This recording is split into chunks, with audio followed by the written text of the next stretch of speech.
Hello दोस्तों, स्वागत है आप सबका अपने ही यूट्यूब चैनल लर्निंग कैफे में। आज के वीडियो में Lalit Narayan Mithila university part 2 economic subsidiary के कुछ इंपॉर्टेंट ऑब्जेक्टिव क्वेश्चन बताने वाला हूं, जो आने वाले एग्जाम के लिए काफ़ी ज़्यादा इंपॉर्टेंट है। ये इकोनॉमिक सब्सिडरी का थर्ड वीडियो है। इससे पहले फर्स्ट वीडियो और सेकेंड वीडियो में इंपॉर्टेंट ऑब्जेक्टिव क्वेश्चन बताया हूँ। अगर आप वो वीडियो अभी तक नहीं देखें तो डिस्क्रिप्शन में लिंक है या ऊपर आई बटन पर क्लिक करके आप वो वीडियो देख लीजिएगा। तो चलिए क्वेश्चन की तरफ बढ़ते हैं।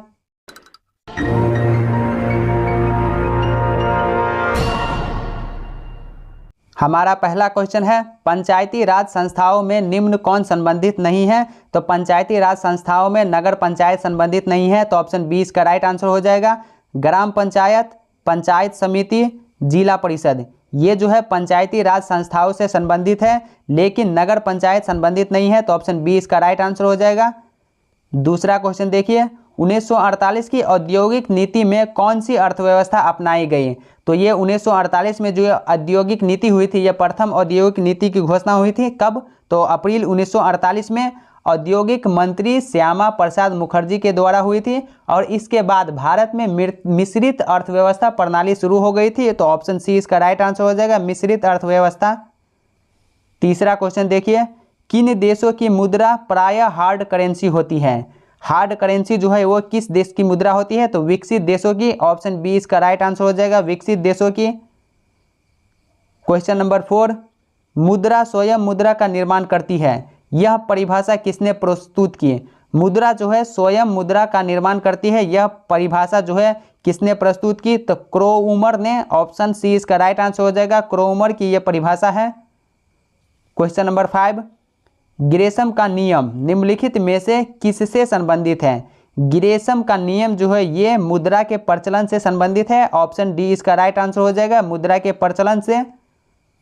क्वेश्चन नंबर 6, निम्नलिखित में कौन मुद्रा का कार्य नहीं है? निम्नलिखित में कौन मुद्रा का कार्य नहीं है? तो मूल्य का अस्थिरीकरण।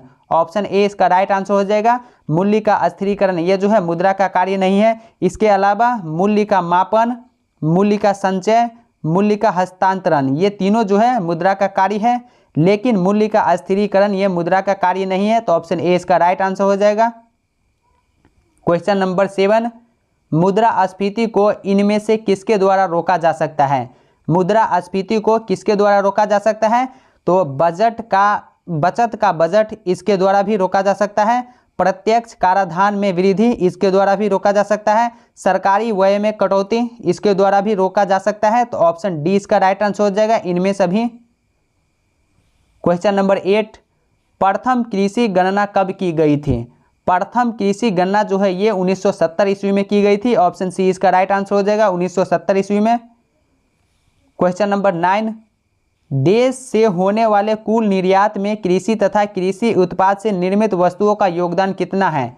तो देश से होने वाले कुल निर्यात में कृषि तथा कृषि उत्पाद से निर्मित वस्तुओं का योगदान जो है वो 37% है, 37%। ऑप्शन सी इसका राइट आंसर हो जाएगा, 37%। क्वेश्चन नंबर 10, भारत की कृषि भूमि का कितना प्रतिशत भाग सिंचित है?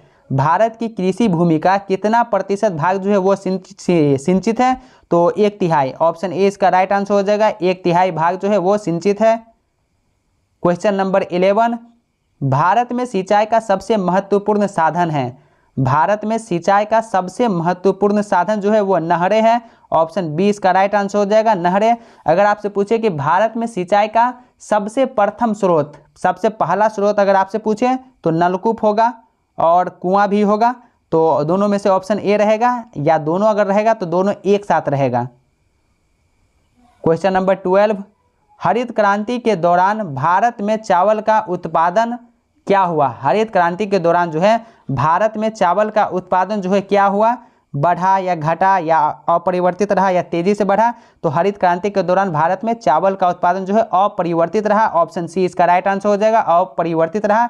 लेकिन हरित क्रांति के दौरान जो है सर्वाधिक प्रभाव जो है गेहूं पर पड़ा, ये आपको याद रखना है। सर्वाधिक प्रभाव जो है वो गेहूं पर पड़ा।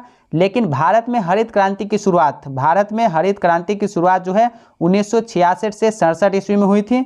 भारत में किसके द्वारा हुई थी? तो भारत में हरित क्रांति का जनक जो है MS स्वामीनाथन को माना जाता है। तो ये सारे फैक्ट आपको याद रखना है, एग्जाम में पूछा जा सकता है और ये क्वेश्चन पूछा भी गया है कई बार। क्वेश्चन नंबर 13, हरित क्रांति के दौरान मोटे अनाजों और दलहन का उत्पादन में क्या हुआ? हरित क्रांति के दौरान जो है मोटे अनाजों और दलहन के उत्पादन में क्या हुआ? तेजी से बढ़ा या घटा या फिर अपरिवर्तित रहा या 3 गुना बढ़ा? तो हरित क्रांति के दौरान जो है मोटे अनाजों और दलहन का उत्पादन जो है वो घटा। ऑप्शन बी इसका राइट आंसर हो जाएगा, घटा। और सबसे ज़्यादा प्रभाव जो है वो गेहूं पर पड़ा। क्वेश्चन नंबर 14, भारत में हरित क्रांति के सूत्रधार माने जाते हैं। भारत में हरित क्रांति के सूत्रधार या जनक किसे माने जाते हैं? तो एम.एस. स्वामीनाथन को। ऑप्शन डी इसका राइट आंसर हो जाएगा, एम.एस. स्वामीनाथन। अब भारत में हरित क्रांति की शुरुआत जो है 1966 से 67 ईस्वी में हुई थी। क्वेश्चन नंबर 15, हरित क्रांति शब्द के प्रतिपादक माने जाते हैं। हरित क्रांति ये जो शब्द जो है इसके प्रतिपादक कौन माने जाते हैं? तो विलियम गॉड। ऑप्शन बी इसका राइट आंसर हो जाएगा, विलियम गॉड। क्वेश्चन नंबर 16, सार्वजनिक क्षेत्र के कितने उपक्रम नवरत्नों की श्रेणी में हैं? सार्वजनिक क्षेत्र के कितने उपक्रम नवरत्नों की श्रेणी में हैं? तो 9। ऑप्शन सी इसका राइट आंसर हो जाएगा, 9 उपक्रम। क्वेश्चन नंबर 17, वर्तमान नीति में कितने उद्योगों के लिए औद्योगिक लाइसेंस अनिवार्य है? वर्तमान नीति में जो है कितने उद्योगों के लिए औद्योगिक लाइसेंस जो है अनिवार्य है? तो 5। ऑप्शन ए इसका राइट आंसर हो जाएगा, 5। क्वेश्चन नंबर 18, औद्योगिक क्रांति सर्वप्रथम किस देश में हुई? औद्योगिक क्रांति सर्वप्रथम इंग्लैंड में हुई। ऑप्शन सी इसका राइट आंसर हो जाएगा, इंग्लैंड में। दोस्तों अगर आप ये पीडीएफ लेना चाहते हैं तो डिस्क्रिप्शन में टेलीग्राम का लिंक है, टेलीग्राम ग्रुप ज्वाइन करके आप वहां से इस पीडीएफ को डाउनलोड कर लीजिएगा। क्वेश्चन नंबर 19, किस उद्योग में निवेश के लिए लाइसेंस प्राप्त करना अनिवार्य है? लाइसेंस प्राप्त करना किस उद्योग के लिए नेसेसरी है, अनिवार्य है? तो सिगरेट निर्माण उद्योग के लिए। ऑप्शन डी इसका राइट आंसर हो जाएगा, सिगरेट निर्माण उद्योग। क्वेश्चन नंबर 20, लौह इस्पात का सबसे बड़ा उत्पादक प्लांट है। लौह इस्पात का सबसे बड़ा उत्पादक प्लांट जो है वो है भिलाई इस्पात संयंत्र। ऑप्शन डी इसका राइट आंसर हो जाएगा। क्वेश्चन नंबर 21, दुर्गापुर इस्पात संयंत्र किसके सहयोग से स्थापित किया गया? दुर्गापुर इस्पात संयंत्र ग्रेट ब्रिटेन के सहयोग से स्थापित किया गया था। ऑप्शन सी इसका राइट आंसर हो जाएगा, ग्रेट ब्रिटेन। दोस्तों पिछले वाले वीडियो में इकोनॉमिक सब्सिडरी के अलावा जैसे history, geography, political science, psychology subsidiary का इंपॉर्टेंट ऑब्जेक्टिव क्वेश्चन बताया हूं। अगर आपका इकोनॉमिक सब्सिडरी के अलावा कोई दूसरा सब्सिडरी है तो डिस्क्रिप्शन में लिंक है या चैनल के प्लेलिस्ट में जाके अपने सब्सिडरी पेपर का इंपॉर्टेंट ऑब्जेक्टिव क्वेश्चन देख लीजिएगा। इसके अलावा लैंग्वेज पेपर जैसे 50 मार्क्स हिंदी, 100 मार्क्स हिंदी का इंपॉर्टेंट ऑब्जेक्टिव क्वेश्चन बताया हूँ। इस सब का लिंक डिस्क्रिप्शन में मिल जाएगा या चैनल के प्लेलिस्ट में जाके आप अपने सब्सिडरी पेपर, अपने लैंग्वेज पेपर का इंपॉर्टेंट ऑब्जेक्टिव क्वेश्चन देख लीजिएगा। Question number 22, Bokaro steel plant किस देश के सहयोग से स्थापित किया गया है? बोकारो स्टील प्लांट जो है ये किस देश के सहयोग से स्थापित किया गया है? तो रूस। ऑप्शन ए इसका राइट आंसर हो जाएगा, रूस। बोकारो इस्पात कारखाना सार्वजनिक क्षेत्र में चौथा इस्पात कारखाना है। यह रूस के सहयोग से 1965 में प्रारंभ किया गया था। रूस के सहयोग से जो है 1965 में स्थापित किया गया था। क्वेश्चन नंबर 23, विश्व की अर्थव्यवस्था में भारतीय अर्थव्यवस्था का कौन सा स्थान है? विश्व की अर्थव्यवस्था में भारतीय अर्थव्यवस्था का कौन सा स्थान है? तो 2019 तक जो है 5वां स्थान था, लेकिन अभी जो है 6ठा स्थान है। वो क्यों? तो 2020 में जो कोरोना आया था तो कोरोना महामारी के कारण जो है भारत की अर्थव्यवस्था का स्थान जो है 5 से खिसक कर 6ठा स्थान चला गया है। ऑप्शन डी इसका राइट आंसर हो जाएगा। क्वेश्चन नंबर 24, भारतीय अर्थव्यवस्था का कौन सा क्षेत्र सकल राष्ट्रीय उत्पाद में सबसे अधिक योगदान करता है? भारतीय अर्थव्यवस्था का कौन सा क्षेत्र सकल राष्ट्रीय उत्पाद में सबसे अधिक योगदान करता है? तो तृतीयक क्षेत्र। ऑप्शन सी इसका राइट आंसर हो जाएगा, तृतीयक क्षेत्र। क्वेश्चन नंबर 25, राष्ट्रीय ग्रामीण विकास संस्थान कहाँ अवस्थित है? राष्ट्रीय ग्रामीण विकास संस्थान जो है ये हैदराबाद में स्थित है। ऑप्शन बी इसका राइट आंसर हो जाएगा, Hyderabad. Question number 26, world development report किसका वार्षिक प्रकाशन है? वर्ल्ड डेवलपमेंट रिपोर्ट जो है ये किसका वार्षिक प्रकाशन है? तो IBRD का। ऑप्शन ए इसका राइट आंसर हो जाएगा, IBRD।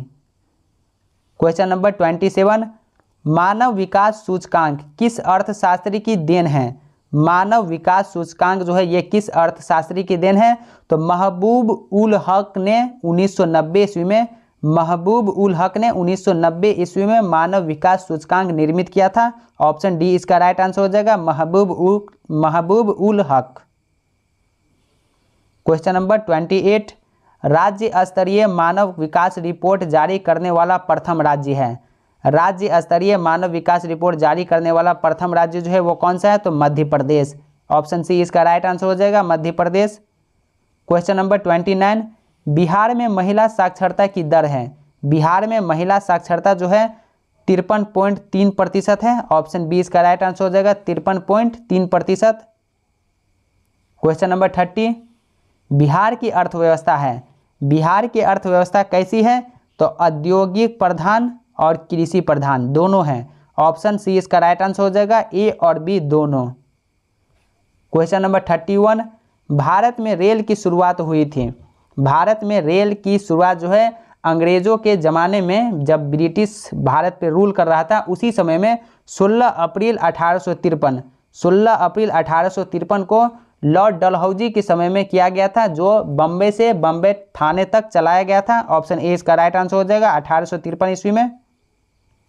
क्वेश्चन नंबर 32, बिहार का शोक किस नदी को कहा जाता है? ये आपको कमेंट करके बताना है, बिहार का शोक किस नदी को कहा जाता है। क्वेश्चन नंबर 33, बिहार की ज़्यादातर नदियों का उद्गम स्थल है? बिहार की ज़्यादातर नदियों का उद्गम स्थल जो है हिमालय है। ऑप्शन ए इसका राइट आंसर हो जाएगा, हिमालय। क्वेश्चन नंबर 34, उर्वरक का कारखाना अवस्थित है? उर्वरक का कारखाना जो है बिहार के किस शहर में स्थित है? ऑप्शन में है मुजफ्फरपुर, बरौनी, दरभंगा, सहरसा। तो उर्वरक का कारखाना जो है बरौनी में स्थित है। ऑप्शन बी इसका राइट आंसर हो जाएगा। क्वेश्चन नंबर 35, भारत के पास कुल विश्व क्षेत्रफल का कितना प्रतिशत है? तो भारत के पास कुल विश्व क्षेत्रफल का 2.4% है। ऑप्शन सी इसका राइट आंसर हो जाएगा। विश्व में 7वां सबसे अधिक क्षेत्रफल वाला देश है भारत। क्वेश्चन नंबर 36, विश्व में निम्न में कौन प्राकृतिक संसाधन नहीं है? निम्न में कौन प्राकृतिक संसाधन नहीं है? तो ये भूमि जो है प्राकृतिक संसाधन है, वन भी प्राकृतिक संसाधन है, जल भी प्राकृतिक संसाधन है, उद्योग जो है ये प्राकृतिक संसाधन नहीं है। तो इसका राइट आंसर हो जाएगा उद्योग। उद्योग जो है प्राकृतिक संसाधन नहीं है। क्वेश्चन नंबर 37, आयकर किस प्रकार का कर है? आयकर जो है ये किस प्रकार का कर है? तो प्रत्यक्ष कर है। ऑप्शन ए इसका राइट आंसर हो जाएगा, प्रत्यक्ष कर। क्वेश्चन नंबर 38, बिहार का सबसे गरीब जिला, बिहार का सबसे गरीब जिला कौन है? तो शिवहर, अररिया। ऑप्शन में अररिया है तो अररिया को टिक करेंगे, अगर शिवहर रहेगा तो शिवहर को टिक करेंगे। दोनों एक साथ ऑप्शन में नहीं रहेगा, या तो शिवहर रहेगा या फिर अररिया। जैसे यहाँ पे अररिया है तो अररिया को टिक करेंगे, अगर अररिया की जगह शिवहर रहे तो शिवहर को टिक करेंगे। लेकिन सबसे अमीर अगर आपसे पूछे तो अमीर में तो पटना है। क्वेश्चन नंबर 39, भूमि पर लगाए जाने वाले कर को कहते हैं? भूमि पर लगाए जाने वाले कर को कहते हैं मालगुजारी। ऑप्शन ए इसका राइट आंसर हो जाएगा, मालगुजारी। मालगुजारी का ही दूसरा नाम है रैयतवारी, विस्वेदारी। और ये जो है 1793 ईस्वी में लॉर्ड कॉर्नवालिस के द्वारा शुरू किया गया था। क्वेश्चन नंबर 40, भारत में आयात के सबसे बड़े मद हैं? भारत में आयात के सबसे बड़े जो आइटम जो है मद है वो क्या है? तो कच्चा तेल। ऑप्शन बी इसका राइट आंसर हो जाएगा, कच्चा तेल। लेकिन भारत जो है हीरा का सबसे बड़ा निर्यातक है। अगर आपसे पूछे भारत सबसे बड़ा निर्यातक किस चीज़ का है, तो हीरा का सबसे बड़ा निर्यातक है। और आयात जो करता है कच्चा तेल का सबसे ज़्यादा आयात करता है। तो यहाँ पे 40 क्वेश्चन रहने देता हूँ। इससे पहले 2 वीडियो में इंपॉर्टेंट ऑब्जेक्टिव क्वेश्चन बताए हूँ। अगर आप इकोनॉमिक्स का पहला और दूसरा वीडियो नहीं देखे तो डिस्क्रिप्शन में लिंक है, या ऊपर आई बटन पर क्लिक करके आप वो वीडियो देख लीजिएगा। तो यहाँ पे वीडियो अच्छा लगा हो तो वीडियो को लाइक शेयर कीजिए। चैनल पर पहली बार है तो सब्सक्राइब करने के साथ साथ नोटिफिकेशन बेल को दबा के ऑल पे क्लिक कीजिए, ताकि आने वाले वीडियो का नोटिफिकेशन सबसे पहले आप तक पहुँचे। तो चलिए अब मिलते हैं नेक्स्ट वीडियो में, तब तक के लिए बाय बाय, टेक केयर।